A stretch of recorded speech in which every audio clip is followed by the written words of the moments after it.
No, in the interest of tidiness, I'll do this first. I'll put this chrome trim plate back on here.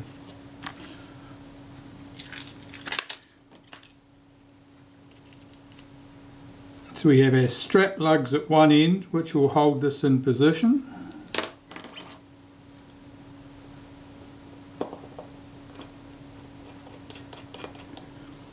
Now the holes in the strap lug at this end are slotted.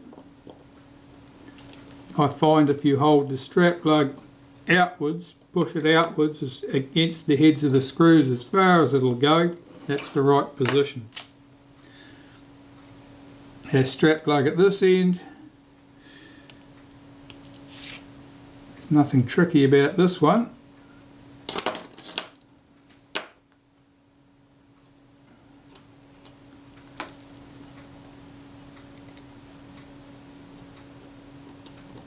Or shouldn't be.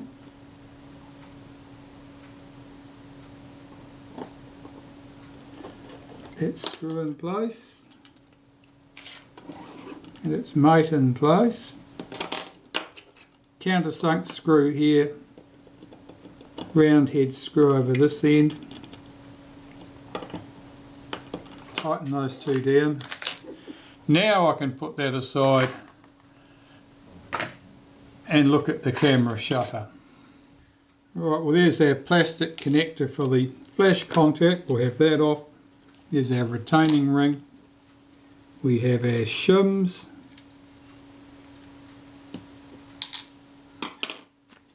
The rear lens group should just unscrew.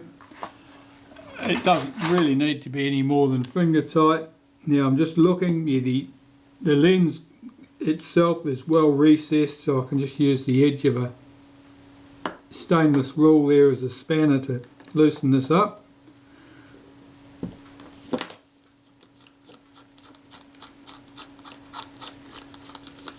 The lens here is a Riomar lens. It's a triplet. So that's our rear group. At the front. The front group here, we have 3 screws around the focus mount here, the focus scale ring. Just back those off.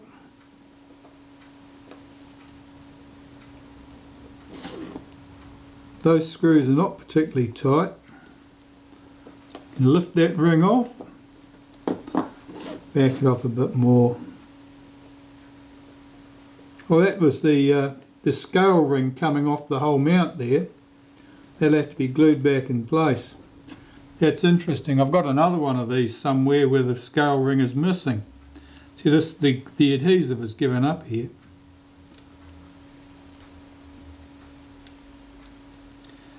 So I have to glue that back in position. The front element just unscrews.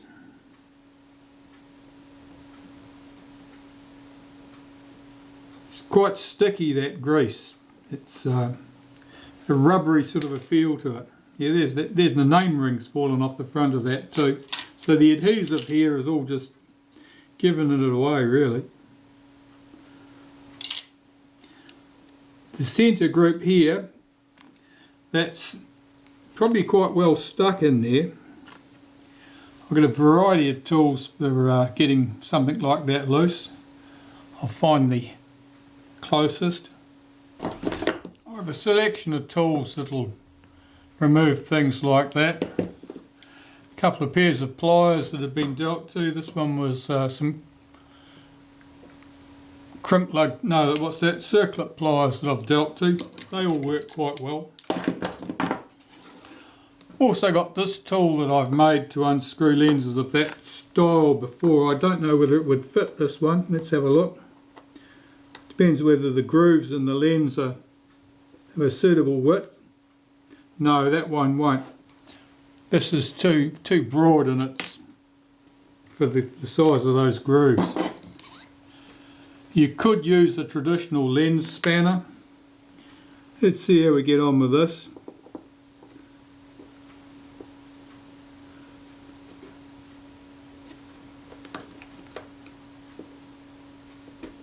Yep, That came loose nice and easily.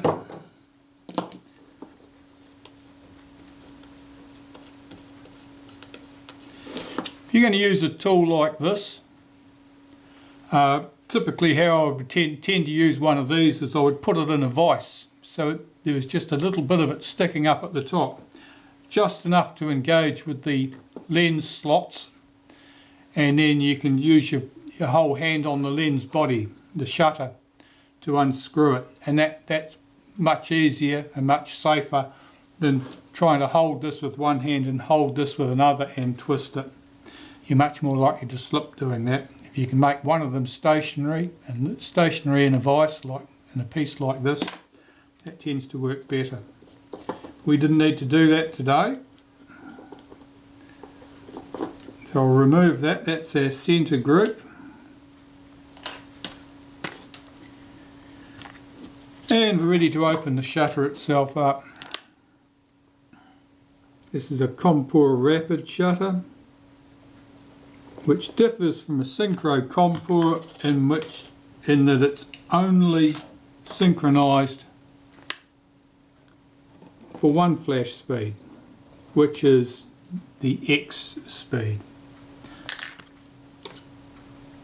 For electronic flash, or for flash bulb with a slow shutter speed. So we can remove that. Remove the front dress ring. This is our setting ring for our shutter speeds. These rings will come off.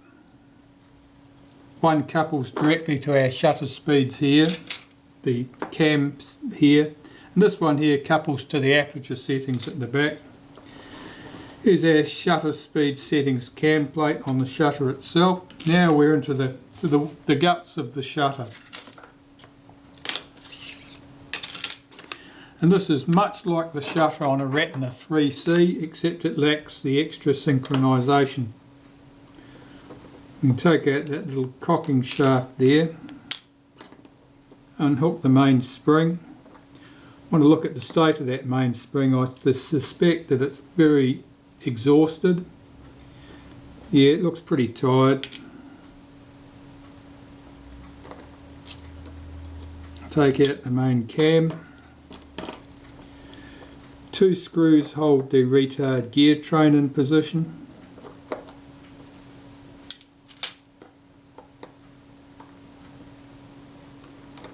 I don't know whether I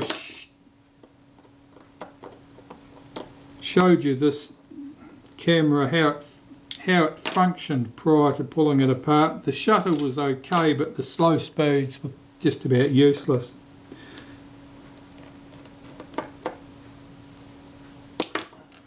There's our self-timer. Those 2 gear trains I'll put aside, they're going through the ultrasonic cleaner. This is our shutter release lever. That just has a shaft that comes out the back of the shutter and couples to that one of those D-shaped connectors in the camera body. There's flash contact here. This mechanism's worth looking closely at because it's a little bit different. There's a washer on here. So we cover that. Here's our moving flash contact. This piece here, I think that holds the shutter when the self-timer has been set. Now I've just twisted that. Now that's a setting. That adjusts the position of this. I've just put it back where it came from. We don't need to remove this. Does the top of that shaft come up? No, it doesn't, not in this shutter. Okay. This screw, that's the return spring for the flash self-timer setting lever. Here's our B lever, and the spring that returns the B lever. That's what we need off the top of the shutter. at the back of the shutter. Three screws hold the aperture settings lever in place.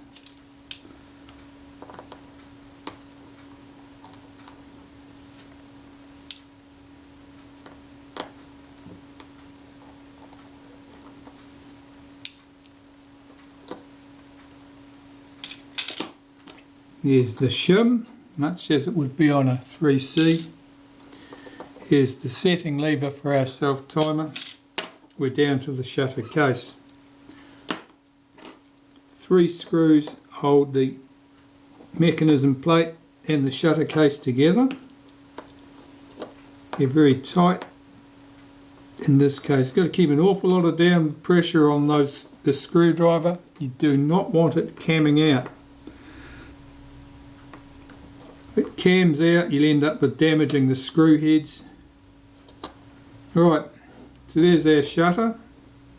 The case has the diaphragm in it. Just check and see how smoothly that moves or otherwise. That actually moves quite well. Certainly could benefit from cleaning.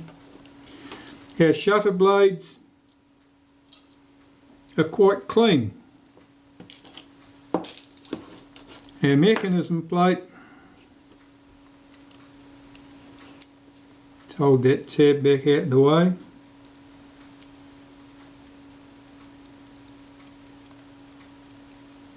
That moves quite freely.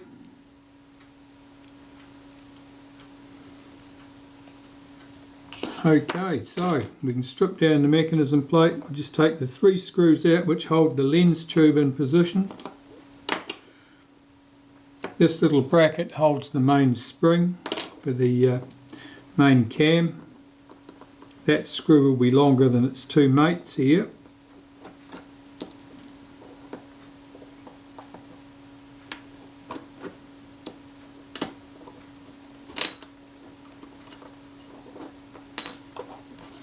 These pieces, I'll just have to clean those all down nicely. Let's have a quick look at the case. Three screws hold the retainer plate in position.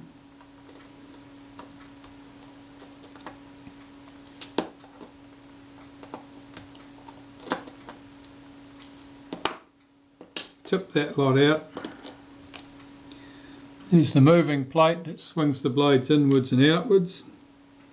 Here are our 5 blades, they're all looking pretty clean, and the retaining plate. Now this all looks good, it all looks very clean, and I would suspect that it's never ever been serviced. I think this camera's done very little work. It's probably sat at the back of cupboards for decades, and probably never ever seen the service department anywhere. But it survived quite well for a 60-year-old camera. Right, I'll clean all these pieces up.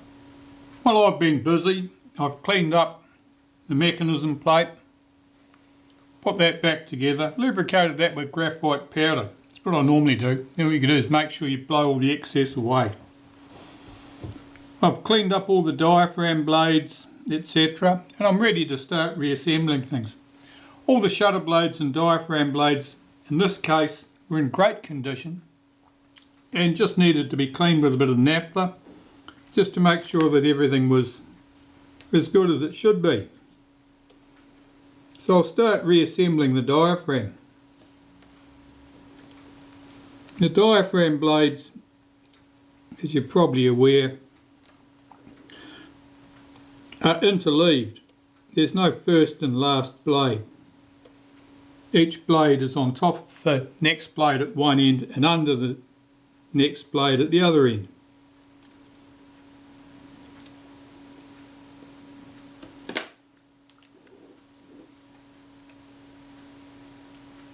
So I'm going to swing out the first blades here so I can get the last blade in place.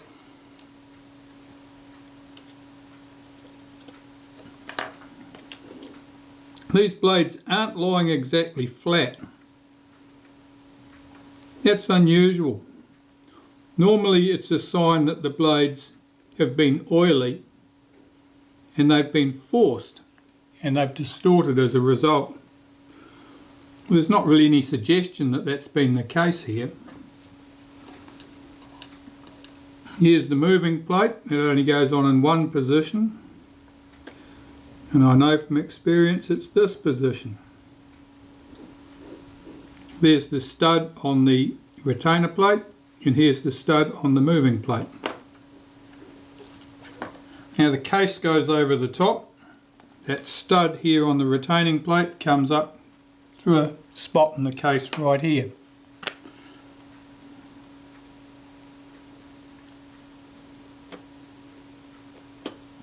Give that a wriggle, make sure it's seated, flip it over on my jig, lift the outside of the jig off, put it underneath, check that the 5 blades are still seated in their correct spots, and put the 3 retaining screws in place.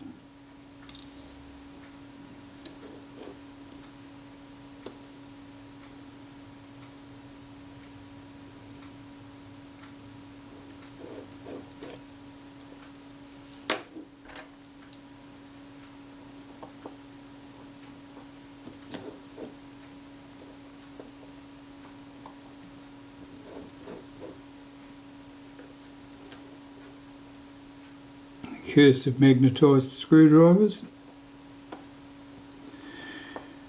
I've done those screws up very lightly. Now let's check to see if that moves. Yeah, it does. It all moves smoothly. So I can do those 3 screws up.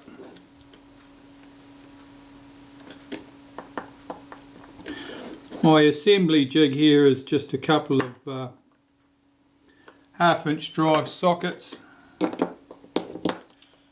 In this case a 27mm and a 10mm, and I just have a little block of wood between the 2 of them, and it makes a very handy jig. And you know, sometimes people have asked why I don't make something especially to do the job. Well, I'd be struggling to make something that worked better than that. And this already exists, so I'd be just wasting my time. Okay, so there's the diaphragm, that's all back together.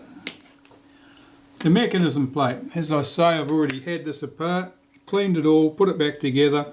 There wasn't much to tell about that. That was all pretty good and clean. If I swing that out, I move this into the blades open position.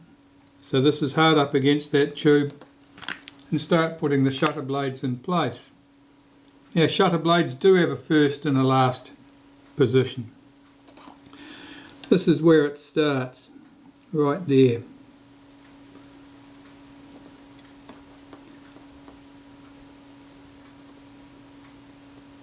These blades are all identical, so they're not like blades in a Retina Reflex or Retina 3S camera, where there's a cover blade and there's an unusual blade to clear the shaft. I'm having trouble picking this up. My tweezers are a bit blunt. I'll just get out my dangerous tweezers. See if I get on better with this.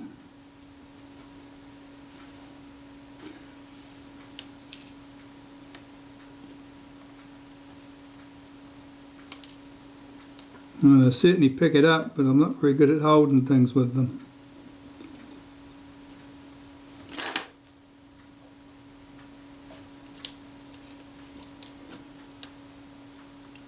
You see, I use a toothpick to help me manipulate things about.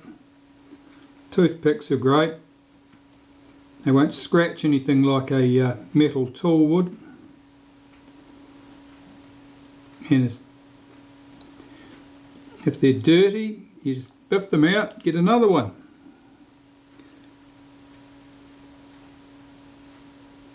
If you snap the end off them, it's not the end of the world.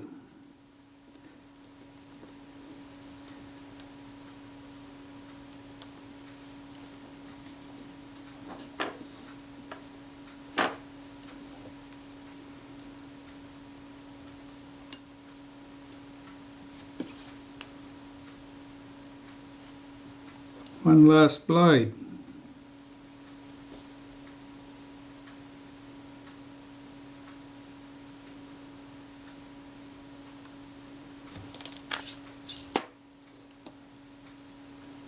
I can put the case over this. It only goes on in one direction, and it's not very hard to figure out how when you look for where the screw holes are.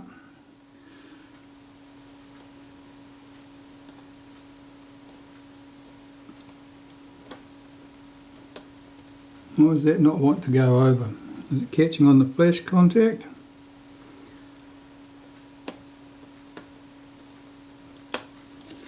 Perhaps.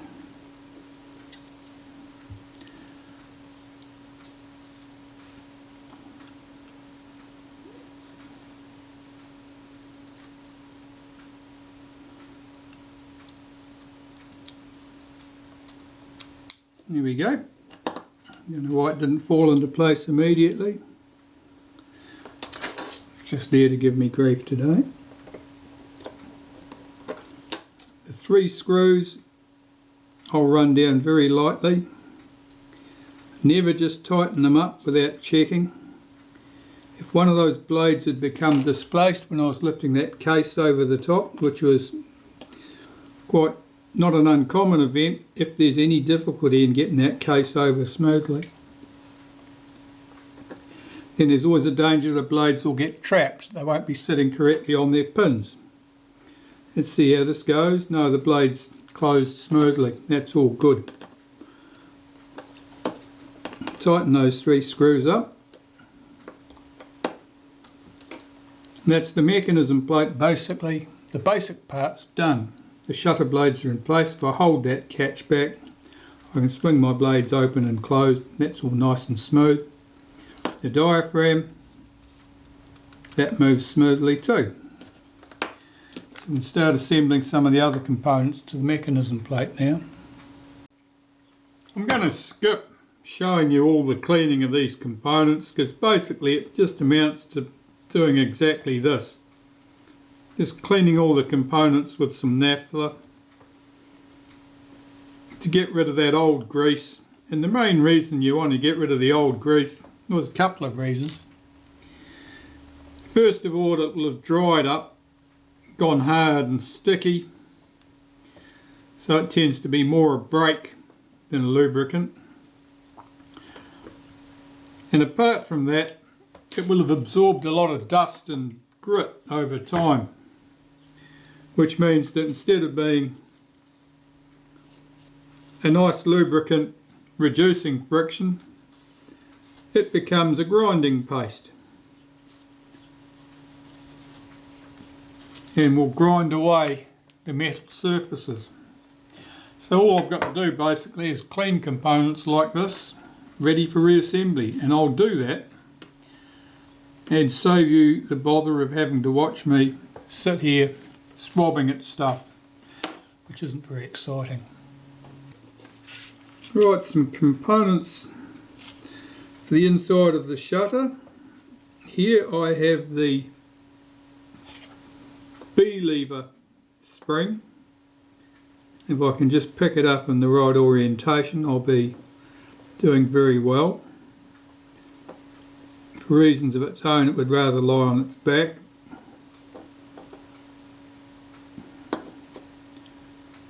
Goes on here. There's a groove around that shaft that the spring sits into.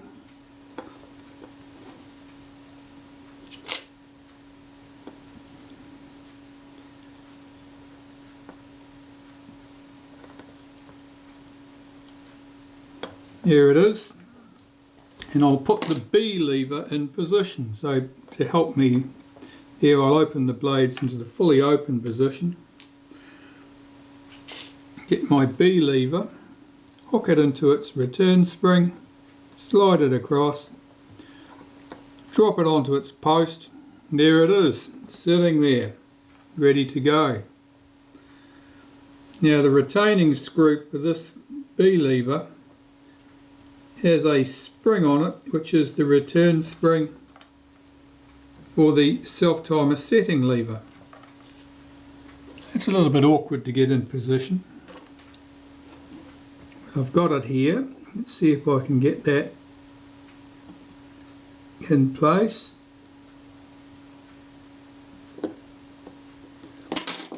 That looks good.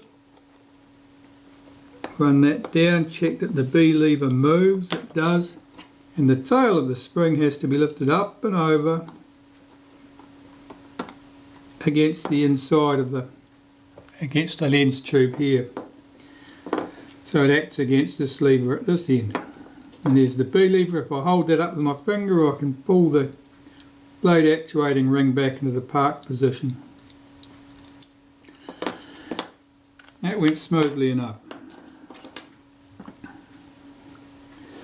The flash contact. Let's get that in position. Sits on here.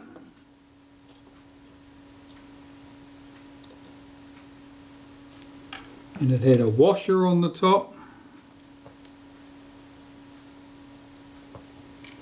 And a retaining screw.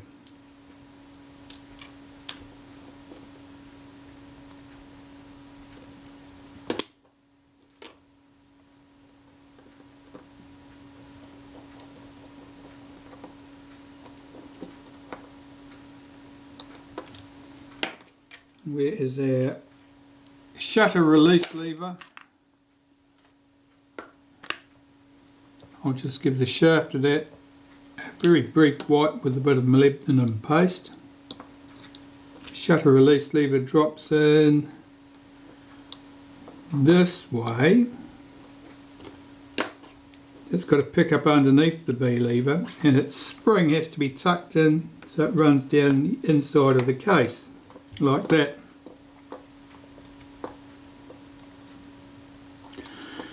That looks good. Flipping this over, we have our setting lever for the self timer. I've got to make sure that that pin comes through up against that spring.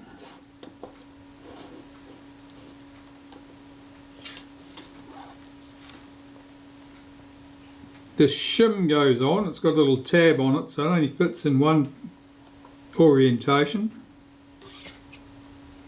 And our aperture setting lever goes this way up, I think. Where? Oh, it's got a little slot in it here, which must couple to this pin here. So that means it must go this way up, like that. That looks good. Did you see any of that? Probably not. I probably drifted off camera, sorry about that.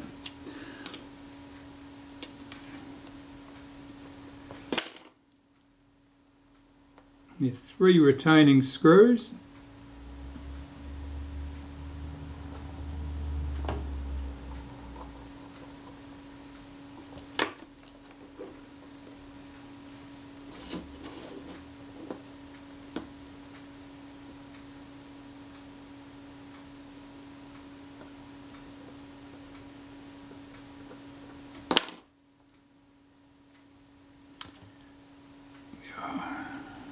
I'm going to have to go and deal to my screwdrivers and demagnetise them. They're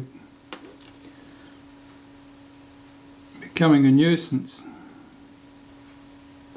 I probably want 2 sets. I should have one set that's magnetised and one set that's not.